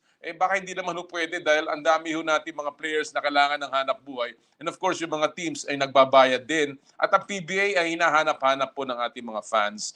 Mula kay Drop, maglaro sa Visayas or Mindanao area. At si Janex naman, sabi niya, bubble. I think it's the best solution. But again, kagaya na sinabi ko kanina sa Fast Take, ang importante po ay out-of-the-box thinking. Hindi po ordinaryo ang pandemic situation natin, kaya ang dapat na pag-iisip ay hindi rin ordinaryo. Alright, at this point, ipapasok po natin ang ating second part ng interview ng ating 3x3 patungo sa OQT. At this time, ang ating po makakapanayam ay mga PBA players na. Sayang lang at hindi natin nakasama si CJ Perez because he had other prior commitments. Pero dito po sa panayam nito, makakapanayam natin ang nagsasapit ng kanyang birthday, si Mo Tautuaa at ang veteranong 3x3 player na si Karl Dehesa. Panoorin po nyo to. Before I go to the 3x3 operations that you're doing or that you will be doing, Mo, many players, of course, have been calling out for the resumption of the PBA. It's been a while. We were supposed to start in April. It's been moved back to May, and now God knows when in June, depending on how things go. But guys like LA, Tenorio, Kiefer have already come out with posts on social media that they're so looking forward to playing again in the PBA. What is your reaction, and do you think the PBA is doing enough at this point? I mean, I'm sure the PBA is doing everything they can to get everything back on its feet. It's a difficult time, and who could prepare for a situation like this? So I'm pretty sure they're scrambling, doing what they can to get everything back in order. And I appreciate everything they're doing. They're doing what they can with what they have and trying to keep us safe in all of it. So I mean, I can only sit back and just do my part and try to help them however I can, just to make sure they get what they need done, and make sure they're doing it as safe as possible. There was a move by the commissioner, of course, to offer to the teams to get a little bit of a slash on your pay because of what is happening, all around us, and of course in the corporate world. What is your reaction to this move of the commissioner and the PBA to cut down on your salaries for the duration of the period that you're not yet playing? I mean, like I said before, they're doing whatever they can to make sure they can keep the ball going. And I mean, everyone wants to get paid, as much as they can, all the time, right? So I mean, they have their reasonings behind it. I'm not at these meetings, and I don't know what's going on over there, but it's to benefit our league. And I mean, when it's all said and done, it'll all come back and Yeah. start playing again. So right now, I mean, of course, I'm upset. I mean, I'm not upset. I mean, I'm just like, I wish it was there, but until we can get back on the court, there's not much I can do about it. All right. Well, it's been a tough year for athletes, Carl. There have been no games, particularly in basketball and particularly in the amateur ranks. But in the pro league, somehow a league, for instance, like the Vismin Super Cup, is playing back there in the south. So when you hear, you hear about what has happened in the Vismin Super Cup in that game between Sikihor and Mandaue. What's your reaction to this, Carl? And how did you take this when you heard about that? That particular farcical game that happened. I don't know. Like, I don't really know what to think. It's a joke. Like, just disrespecting the game, a game that we all been playing our whole lives, and the game has brought us great things in our lives, especially at this level. And to disrespect the game like that is not something that anybody that loves basketball wants to see, or anyone that plays basketball wants to be a part of. So it's a disgrace and it's disrespectful, and it's not something that's nice to see. Right. Well, a lot of people have reacted to it, and obviously a lot of things have been done, and we certainly hope that doesn't happen. I know you guys want to play. You are itching to play, and you have an opportunity now as your bubble will begin. Carl, you are one of the most experienced players on 3x3. You've been playing this game for a very long time in the circuit of Chooks to Go, in many other tournaments internationally. You are a ranked player in the Philippines. How do you see your role now as you enter the bubble, and of course, as being part of the national team that will go to the OQT? I'm just coming in to compete and push the guys to, get ready for the tournament. That's the best I can do, and try to stay in shape as much as possible, and push everybody so we can, get into that Olympic event and, push this country to another level in terms of basketball in 3x3. Well, and I'm excited. I'm sure you are. I'm sure you are, and we all are. It's only a few weeks away, and certainly, I was telling the other group how big this is actually historically. No Philippine basketball team has made the Olympics in over 50 years, or nearly 50 years. The last time was in 1972 in basketball. So this is huge, and obviously this is something, Mo, that must have crept into your mind already. This task that you're about to do. I mean, you're giving me all this new information right now, so Really? like, Wow. everyone hearing this is about as surprised as I am, So but like I just said, I kind of try to stay out of there. At the end of the day, it's always just basketball for me, Just come out, try to put the ball on the rim, and make sure they don't. And the simpler I keep it for myself, the better I perform. So that's another pressure that I just try not to add to myself, and and always remember to just have fun when I play. And so that's how I keep it, Just before I go to the 3x3 part of this interview, but talking about being simple and just having fun out there. When you were in the bubble, you played really well, Mo. You were a pillar, considering that a lot of players were not there. Plus, of course, you had injuries with Terrence, and Junmar wasn't there, and you played huge. Unfortunately, San Miguel fell short, but you certainly had a new role with the team. Now that the new guys are in, CJ is going to be playing, Junmar may be back. How do you see yourself now adjusting to this team that is being touted as the team to beat again?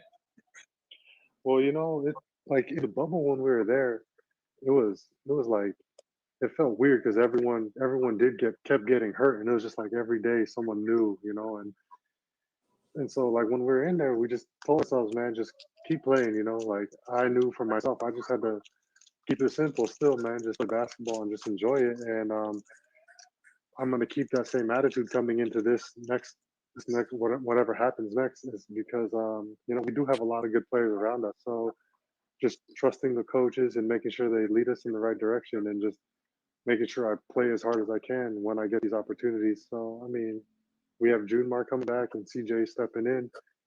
I mean, that's just more people to help make the game easier. So Right. Yeah. Well, it I'm will be excited for easier. it, man. With all that talent, it should be fun. Now, let me go to the 3x3 part now. Karl, it's been over a year since you probably played 3x3. I mean, officially, and now you're about 3 weeks away from competing again, and tomorrow you will be entering the bubble. Are you adjusting, at least in the mindset? Are you ready to get back to work? Oh yeah, I've been ready. I still keep in very good shape, and it's just about really building the chemistry together as a team. A lot of the rest of the world's been playing for a long time now, maybe months now, and so we have a lot of room to make up for. So it's just really about coming together as a team, getting that collective mindset going, and trying to go out there and represent as best as possible, and keep pushing ourselves. Is that a big concern? I asked the other group, Alvin, Josh, and Santi. Obviously you have not played together as a group. All of you, Mo and CJ, were in the Southeast Asian Games team with different people, and now you will be playing with them. You've played with Santi and you've played with Alvin and Josh, but Mo and CJ will be new. Is that a concern, you think? Is that something that is something that you have to work on very quickly?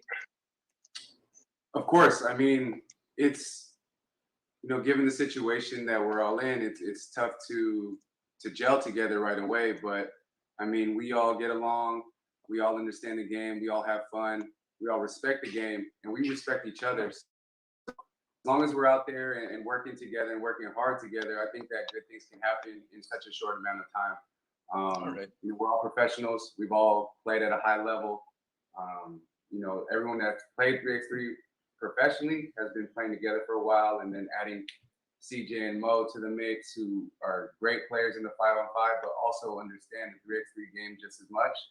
They'll just, I think they'll blend in right away. All right. Well, Mo, you played in the Southeast Asian Games. You won a gold medal, and obviously, you guys dominated that competition.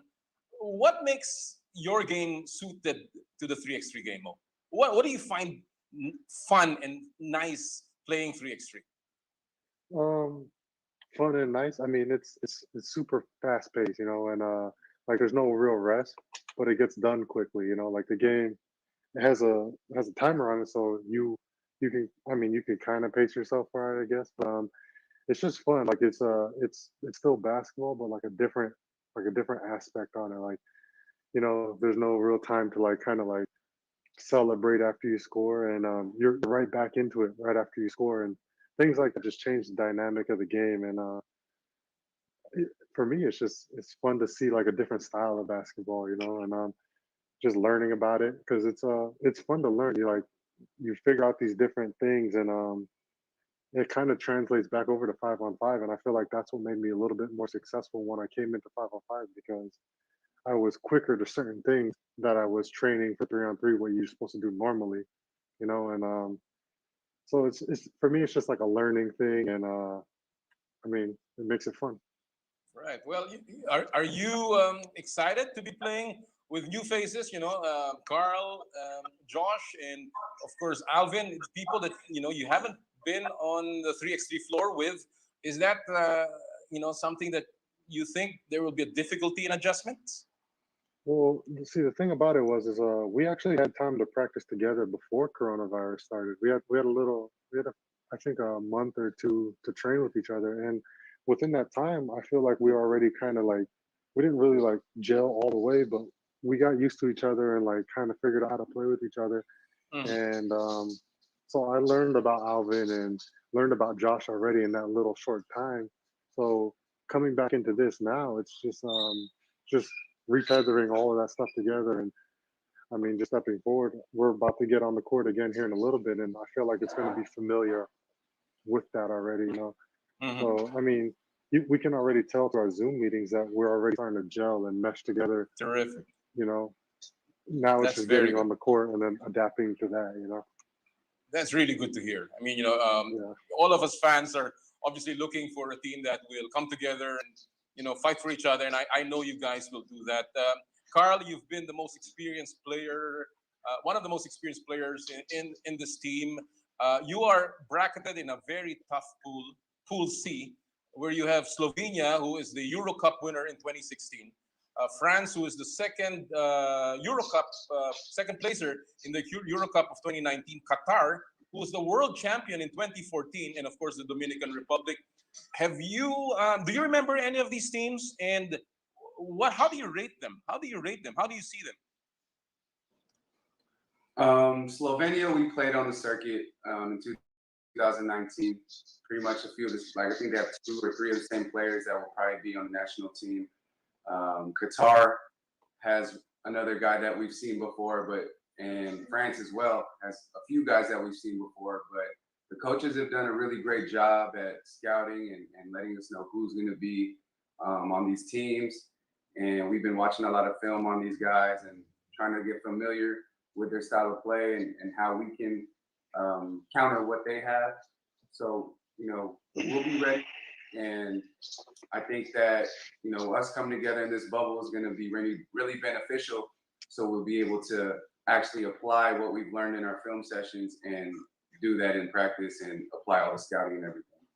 Mo, are you concerned with the size of your opponents and the physicality that may come along in 3x3 play, as we always see it? Well, see, that was one thing that I learned playing is it wasn't really much about size.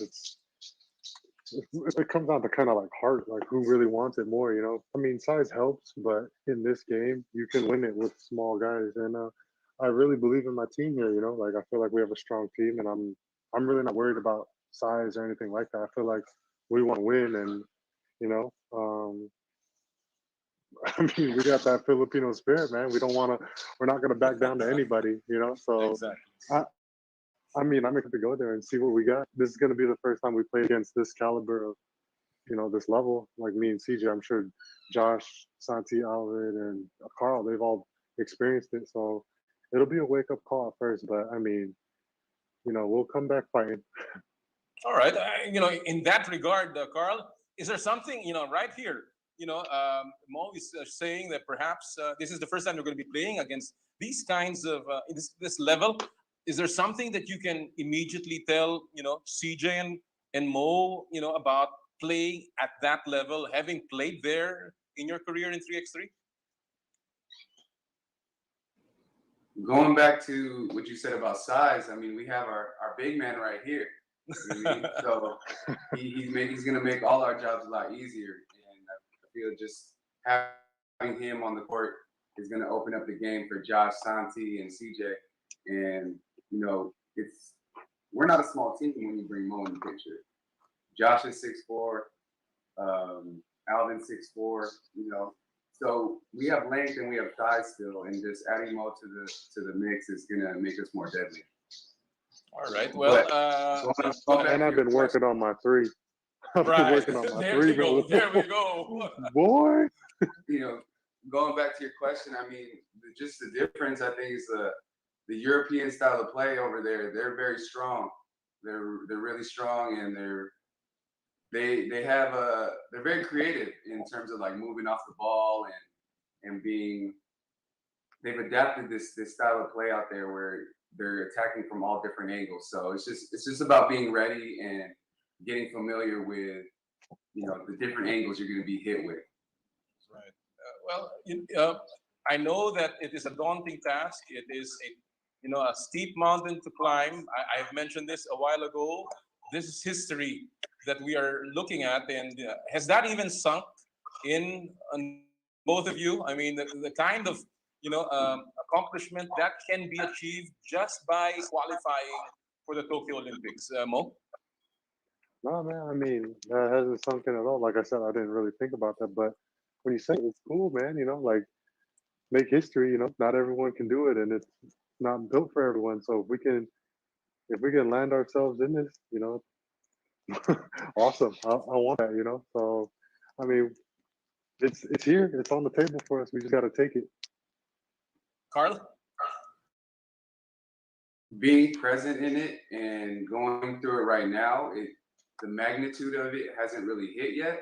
But I think once we're going through it and kind of doing some reflection, seeing how the opportunity that we have is large. We want to take advantage of this opportunity. It's very rare that any of us can have, how crazy would it be to have being an Olympian next to your name? Like, I think that is an amazing feat. And, for us to just be in the same breath with these great players, these great countries there, I think that is an honor in itself. Well, I'm sure. Yan po mga kaibigan ang panayam natin sa ating Gilas 3x3 national team na papunta sa Olympic qualifying tournament sa Austria. They're actually on their way to the bubble today. Ang ating pong balita, 8 araw po silang mananatili sa bubble. So we wish them all the best sa kanilang paghahanda and of course sa torneo nila. Sana nga po ay tayo ay mabigyan ng karangalang makapasok muli sa Olympic basketball. All right. Well, mga kaibigan, marami tayong napag-usapan ngayong araw na to at gusto po natin magpasalamat sa lahat ng ating naging mga panauhin. Doon po sa mga nag-aabang ng NBA basketball, napakaganda ng laban na susunod na malapit na. Panoorin nyo sa Signal TV. Utah Jazz versus the Phoenix Suns. The top team and the second-ranked team sa NBA maglalaban mamaya-maya lamang. Alright, susunod po.